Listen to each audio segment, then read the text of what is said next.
We live in an age where men are told the highest moral act is empathy. Validate feelings, hold space, don't judge. What has come of this? We've never had more confusion, resentment, or quiet despair. Plato warned us about this 2,400 years ago. In the Republic, Plato describes the soul as a chariot. Reason is the charioteer, spirit, thymos is the noble horse, appetite is the wild one. A just man is not the one who feels the most, he's the one who lets reason rule. But modern masculinity flipped the hierarchy. Men today are trained to respond to chaos with empathy instead of wisdom, comfort instead of clarity. We don't say, this path leads to ruin. We say, I understand why you feel that way. And Plato would say, that's how cities decay, because empathy without wisdom doesn't prevent evil, it enables it.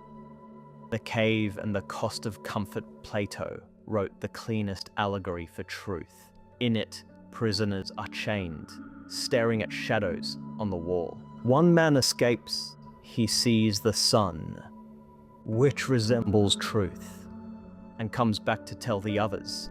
Do they thank him? No. They mock him, they threaten him. Why? Because truth is offensive to those who live on emotion alone. Now imagine if that freed man said, I don't want to invalidate their experience in the cave. The prisoners would never leave.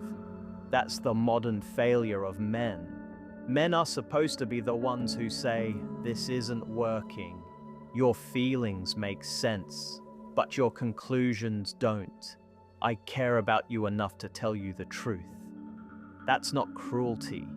That's observation. That's philosophical masculinity.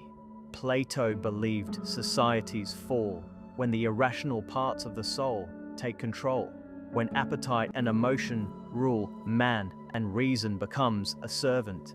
We don't need men who mirror feelings. We need men who orient people toward reality. Empathy says, I feel your pain. Reason says, here is the path out. And Plato was clear. Without reason, empathy becomes indulgence. Without judgment, compassion becomes weakness. Here's the uncomfortable truth modern men must face. You cannot serve two masters. You cannot be ruled by emotion and guided by reason simultaneously. One must yield to the other. And if you choose emotion, you've already chosen chaos. The cultural conditioning runs deep. From boyhood, men today are taught that feelings are sacred, that emotional expression is strength, that to question someone's subjective experience is violence. But Plato would call this what it is, the tyranny of the appetitive soul. When feeling becomes the highest authority, reason becomes its prisoner. To adapt means to consciously reject this hierarchy. It means recognizing that empathy, left unchecked, is not a virtue. It makes you reactive instead of responsive. It makes you a mirror instead of a compass. And a man who only reflects back what others feel cannot lead them anywhere they aren't already going. Consider what happens in moments that demand clarity. A friend is destroying his life with addiction. A family member is trapped in a destructive relationship. A colleague is making a catastrophic professional decision. The empathetic response is to say, I see you're in pain. I'm here for you. I support whatever you choose. The reasonable response is to say, this is what's actually happening. Here are the consequences you're not seeing. This is what needs to change. One response preserves the relationship in the short term. The other preserves the person in the long term. Plato understood that real care requires the courage to risk being hated in the moment for the sake of someone's ultimate good. The shift from empathy to wisdom is not about becoming cold. It's about becoming effective. Wisdom doesn't mean you don't feel. It means feelings don't make your decisions. The charioteer acknowledges the horses, but he holds the reins. Notice what happens when societies prioritize feelings over truth, when subjective experience becomes more authoritative than objective reality. Plato saw this pattern. He watched Athens, the greatest democracy of his age, sentence Socrates to death for asking uncomfortable questions. The empathetic Athenians felt offended. The reasonable ones knew he was right. The empathetic ones won the vote. Reason lost. Athens lost. Modern men stand at the same crossroads. You can participate in the decay by going along with emotional reasoning, or you can resist it by reasserting the primacy of wisdom. The choice determines not just your own trajectory, but the trajectory of everyone who depends on your judgment, your children, your partners, your communities. So what does this look like in practice? How does a man shed empathy for wisdom while remaining connected and human? First, you distinguish between compassion and empathy. Compassion says, I recognize your suffering and I want to help you escape it. Empathy says, I will descend into your suffering with you.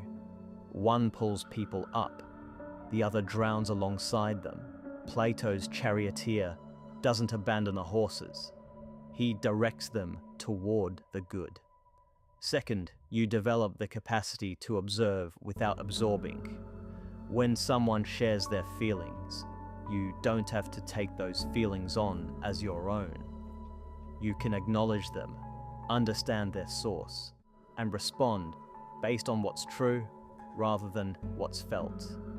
This is the discipline of reason, to remain clear-headed in the presence of emotional turbulence. Third, you become willing to be the one who names reality in every social group, family system, or organization. There are truths everyone knows, but no one will say.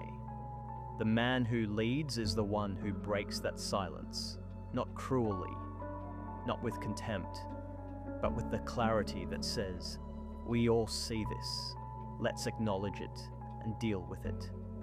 This is what Plato meant by the philosopher king, not someone who philosophizes in abstract theory, but someone who has the wisdom to perceive reality and the courage to speak it, even when it costs him popularity. The stakes are higher now than they ever were, because a man who refuses to tell the truth isn't being kind. He's afraid to guide those towards good. And Plato had a phrase for that kind of man, unfit to rule himself or anything else. The modern world will tell you that this makes you rigid, uncaring, toxic. Let them. Plato was called worse for telling the truth. So was Socrates. So was every man who ever chose wisdom over comfort. But here's what they won't tell you. The people you're honest with might resent you in the moment, but they'll respect you in the long run. The ones you guide with reason instead of enabling with empathy might resist you at first, but they'll thank you when they're standing in the sun instead of staring at shadows.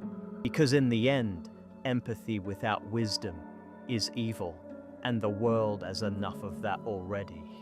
What it needs are men who have climbed out of the cave, seen the truth, and had the courage to come back down and tell it, no matter how unpopular that makes them. That's not cruelty. That's philosophical masculinity. That's what adaptation requires. And that's what the world is desperately waiting for. If this helped you see things more clearly, please like this video and subscribe for more insights into philosophy and wisdom. I love interpreting ancient ideas in a modern context, and I'd love to hear your thoughts in the comments.